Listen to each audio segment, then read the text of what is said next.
जय श्री राम। कल मैं थोड़ा अपने वहाँ घूमने चला गया था, इसलिए वीडियो अपलोड करने में काफ़ी टाइम लग गया। मैं आके पहुँचा रात 10 बजे। वहाँ पे नेटवर्क तो थी नहीं, तो इसलिए वीडियो अपलोड नहीं हो पाया, टाइम पे अपलोड नहीं हो पाया। ठीक है, तो आज हम क्या बात करेंगे? आज हम बात करेंगे फिर से वही अनुमान के ऊपर तो चलते हैं। अनुमान के ऊपर, उसके बाद अप्रमा क्या है इसके ऊपर हम बात करेंगे। अप्रमा, ये अनुमान पहले देख लेते हैं, फिर उसके बाद अप्रमा के ऊपर बात करेंगे, फिर हेत्वाभाषा के ऊपर बात करेंगे। क्योंकि अप्रमा और हेत्वाभाषा ये दोनों ये लिंक्ड है, इसलिए इसी चैप्टर में मैंने रखा है। ठीक है, तो अनुमान की स्ट्रक्चर हम देख लिए थे। क्या था अनुमान का स्ट्रक्चर? अनुमान का स्ट्रक्चर था आपका, हो गया सबसे पहले क्या होता है? सबसे पहले होता है प्रतिज्ञा। प्रतिज्ञा मतलब दावा। फिर उसके बाद आता है क्या? हेतु। हेतु मतलब बुनियाद। तीसरी ये पॉइंट क्या आता है? तीसरी पॉइंट आता है आपका एग्जाम्पल। एग्जाम्पल मतलब आपका हो गया मिसाल। चौथा क्या होता है? चौथा होता है उपनय। उपनय मतलब वो जो पहले से आपका नॉलेज है उसी को इम्प्लीमेंट करके कुछ ये आपका ये कुछ मीनिंगफुल वो निकालना, नतीजा निकालना, ये होता है उपनय। जैसे मान लो आपको मालूम होगा PTR upon 100 is equal to simple interest. ये आपको मालूम है, ये मैथमेटिक्स का फॉर्मूला है। हम सिंपल इंटरेस्ट कैलकुलेट ऐसे करते हैं। तो आपको पहले से ये दे दिया गया, ये आपका इसी फॉर्मूला को इम्प्लीमेंट करके आपका वो रिजल्ट निकलता है। वैसे अनुमान में वो पहले जो नॉलेज आपके पास है, पहले से जो नॉलेज है, उसी नॉलेज को उसी टॉपिक के ऊपर ये इम्प्लीमेंट करके नतीजा निकलने को हम ये क्या कहते हैं? उपनय कहते हैं, या ये वहाँ पे क्या कहते हैं? तारीफ। उसको तारीफ कहते हैं। ठीक है, उसके बाद आता है ये कंक्लूजन। कंक्लूजन मतलब ये आपका नतीजा निकलना हो गया। ठीक है, ये था अनुमान का स्ट्रक्चर। अभी काइंड्स ऑफ अनुमान देखते हैं। कितने काइंड्स के अनुमान है? अनुमान के 3 काइंड्स हैं। जितना हमें न्याय शास्त्र बोलता है उसका 3 काइंड्स हैं। वो क्या है? सबसे पहले आपका आ गया अनुमान के 3 काइंड। सबसे पहले आपका पूर्वोत्तर अनुमान। पूर्वोत्तर अनुमान मतलब जो नॉलेज आपको पहले से मालूम था उसी के ऊपर आप ये उसी को बेस करके आप लगाओगे अनुमान। अच्छा, ये सबको मालूम जरूर, ये सबको ये पहले से मालूम हुआ होगा क्या कि ज़्यादा मिर्ची खाओगे तो अगले दिन क्या होगा? ज़्यादा अगर मिर्ची खा लिए, आज ज़्यादा मिर्ची खा लिए, कल लेटरिन में क्या होगा? आपके साथ क्या होगा? ये होता है। इसीलिए हम ये आप लोग मिर्ची खाना अवॉइड करते हो। ठीक है, ये आपको कैसे मालूम पड़ा? ये तो हुआ ही नहीं। अगले दिन क्या होगा लेटरिन में, ये आपको कैसे मालूम पड़ा? ये इल्म आपके पास आया कहाँ से? ठीक है, तो जहाँ बर्नोल और क्या क्या वो लगाने की ये नौबत आ जाएगी। ठीक है, वो ये बात तो मिर्ची खाने से क्या होता है, ये उसके अगले दिन क्या होगा, ये आपको कैसे नॉलेज हुआ? आप तो खुदा नहीं हो, फिर भी आप अनुमान लगा रहे हो। मतलब ये उसको उर्दू में क्या कहते हैं? कयास लगा रहे हो। क्या कयास लगा रहे हो? अगले दिन क्या होगा लेटरिन में? ठीक है, ये भी एक वैलिड, ये हम इसको वैलिड प्रूफ मानते हैं, वैलिड प्रमाण मानते हैं। इस टाइप का ये इसको कहते हैं पूर्वोत्तर अनुमान। मतलब ये घटना ये आपको मालूम था, ये आप इसके ऊपर अनुमान लगा के सही नतीजे पे पहुंच जाते हो। मेरे भी जितने व्यूअर्स हैं वो ये आम आदमी कोई है नहीं, मतलब वो अव्वल दर्जे का एक्सपेरिमेंटेशन वाले होंगे। ठीक है, मान लो किसी कुत्ते को उसकी घुटने पे यॉर्कर लेंथ पे बॉल डालोगे तो क्या होगा? क्या होगा?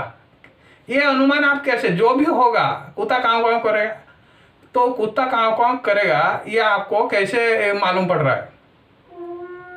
इसका मतलब पहले से ये ध्यान आपको है, ठीक है। तो आपको कैसे मालूम पड़ा कुत्ते के घुटने पे पत्थर लगने से? ये अगर ईयरकल लेंथ में मारोगे, या तो ये ईयरकल लेंथ पे मारो या बाउंस होके जाके लगे कुत्ते को घुटने पे, तो उसको जो दर्द होगा तो आपको कैसे मालूम रह रहा है ये?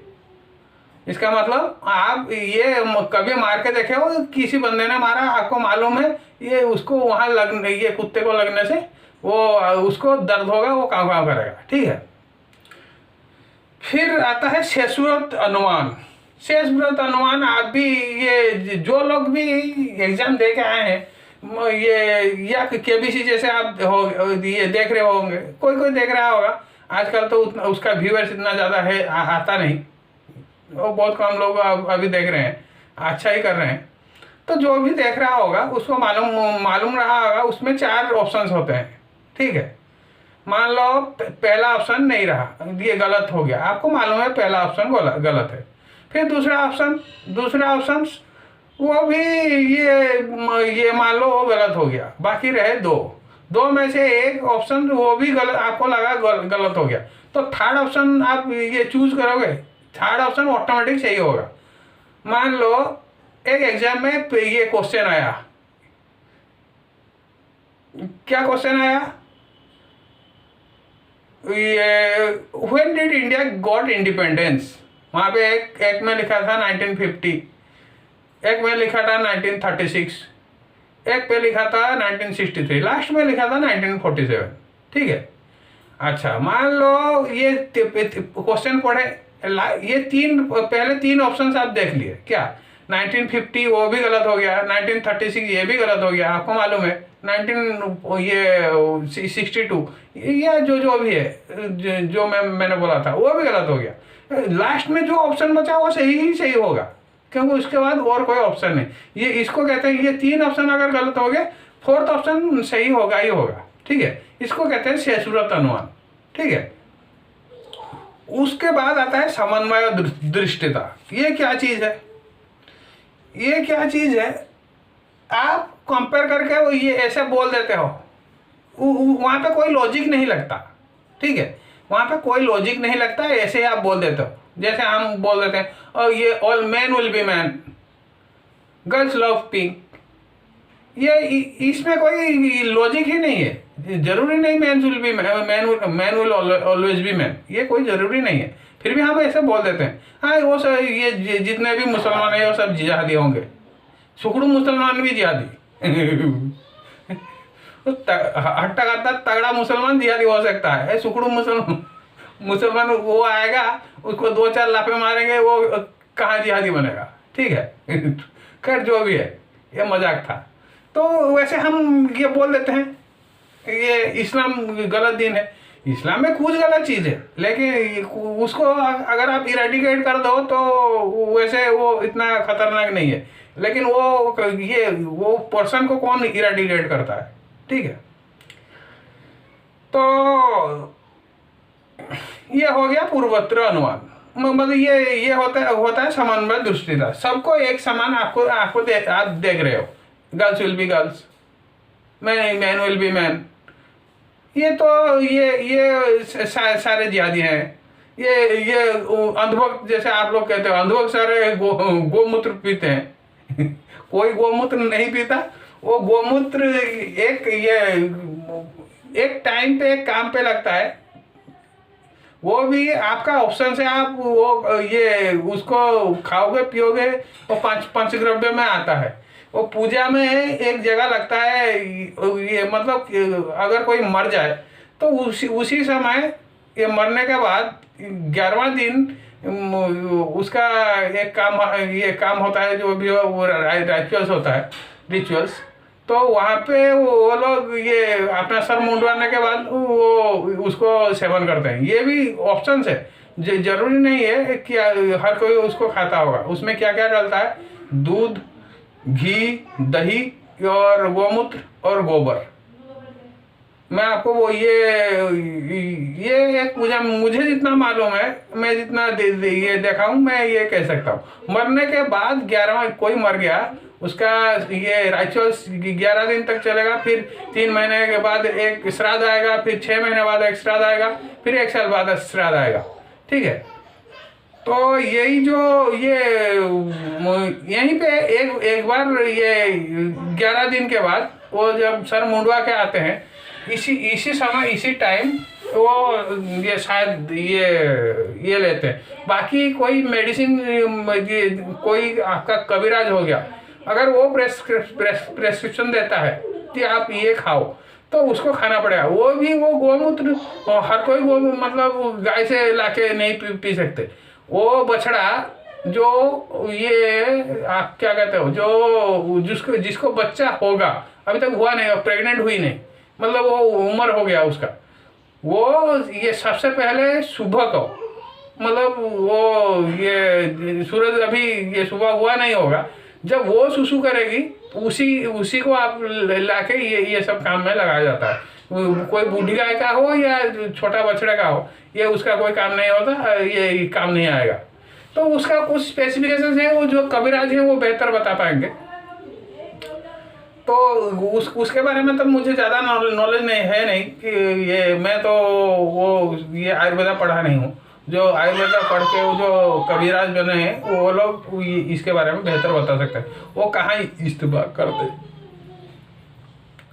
ठीक है, तो ये हो गया आपका समन्वय दृष्टि तक। उसके बाद हम आते हैं अप्रमा के ऊपर। अप्रमा क्या होता है? अप्रमा होता है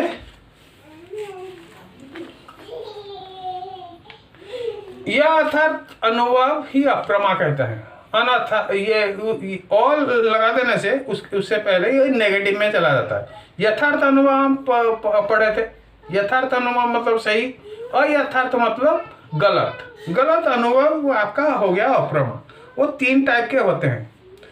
क्या है? एक है डाउट, आप अनुमान लगा रहे हो, आपका डाउट आ गया। ठीक है, ये डाउट आ गया किसी जगह पे, तो ये हो जाएगा आपका अप्रमा। एग्जाम्पल हम देखते हैं कहाँ पे आपको डाउट होगा। ठीक है, एक नया डिश आप किसी के घर में जाकर ये टेस्ट किए। ठीक है, तो टेस्ट करने के बाद आपको लगा इसमें शायद ज़्यादा मिर्ची है। ठीक है, यकीन के साथ आप नहीं कर सकते ये मिर्ची है क्या, ये है, लेकिन आपको तीखा लग रहा है। हो सकता है ज़्यादा काली मिर्ची डाल दिया गया हो। ठीक है, अगर आप वहाँ पे बोलोगे नहीं इसमें ज़्यादा मिर्ची है, तो वो बंदा तो आके बोलेगा यहाँ पे ये मिर्ची हम यूज ही नहीं किए। ठीक है, ये हमने तो काली मिर्च इसमें डाल के ये सारा सब्जी बनाया। ठीक है, इस जगह पे अगर ऐसे आप कयास लगा रहे हो तो ये आपका हो जाएगा ये डाउट। शायद ये हो सकता है, शायद वो हो सकता है। ठीक है, कंफ्यूजन, डाउट, आपका ये अनुमान यहाँ पे कयास यहाँ पे सही नहीं बैठेगा। फिर आता है क्या? विपर्जय मतलब इल्यूजन, गलत नॉलेज। ठीक है, वो कैसे? आप ये मार्केट में जा रहे हो। ठीक है, किसी एक बंदे को देखने के बाद आपको लगा ये शायद मेरा कोई जान पहचान है। ठीक है, तो आप उसको बुला दिए, ओ भाई सुन, उसके पास जाके देखे नहीं ये तो वो आदमी है नहीं। ठीक है, यहीं पे आपको इल्यूजन धोखा हो गया। ठीक है, तो ये मिराज भी हम कहते हैं। ये रेगिस्तान में एक जगह आपको पानी होने का एहसास होता है, तो वहाँ पे पास नजदीक जाके देखते हो वहाँ पे पानी नहीं है, ये होता है इल्यूजन।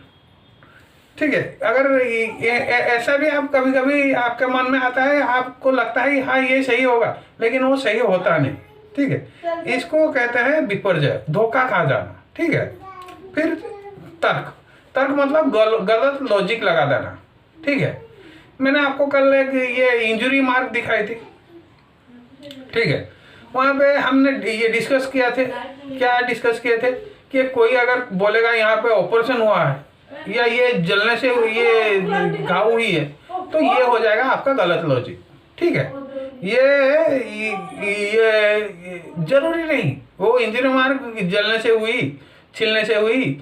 यहाँ पे अगर कांच लगाने की शायद हो सकता है सही बैठ जाए, नहीं भी हो सकता नहीं सही बैठेगा, ठीक है। ये हो जाएगा आपका गलत लॉजिक आपने लगा दिया। इंजुरी, ये स्कार देख के आप इंजुरी बोल सकते हो, लेकिन स्कार देख के वो इंजुरी कैसे बनी वो नहीं बोल सकता कोई, एग्जैक्टली नहीं बोल सकता। तुक्का लग सकता है, कोई नहीं, मतलब 4-5 ऑप्शन में से एक तुक्का जरूर लग सकता है, लेकिन ये वो एग्जैक्टली वही हुआ होगा कोई ये के साथ नहीं बोल सकता 100% यकीन के साथ, ठीक है। ये आपका हो गया ट्रॉमा। फिर उसके बाद हम आएंगे कहाँ, हेक्टो भाषा पे।